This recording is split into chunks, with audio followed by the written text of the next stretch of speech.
এই কৈলাসহর থেকে দুইজন যুবক সিকিমে বেড়াতে গিয়েছিল।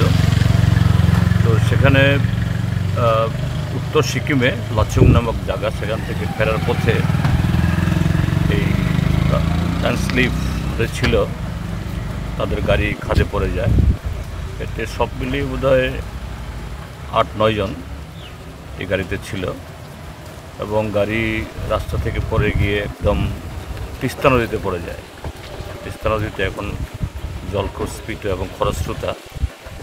তো এখন অবধি 3 জনকে পাওয়া গেছে, তার মধ্যে একজন মৃত, বাকি 2 জন জীবিত, হসপিটালে তারা চিকিৎসাধীন।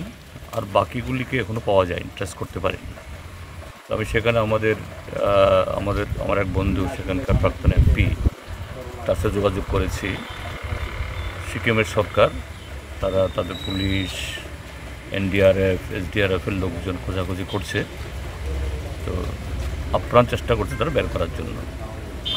তো এরার অবস্থা কী এখনও জানা যায়নি। তো আমি এখানে আসলাম, এখন হলো সমীরণ টাউনের ভিতরে, আর এখানে হলো উত্তম দেব। এই এদের দুজনের একজন নাম হলো এই স্বপ্ননীল দেব, আর একটা হলো কি নাম জানি, সাগরদীপ দেব। 25-26 বছর যুবক বেড়াতে গেছে, তো এই দুর্ঘটনার কবলে পড়েছে। তো আশা করি দেখা যাক, উদ্ধারকারীরা চেষ্টা করছে, হয়তো জীবিত ফিরে আসবে।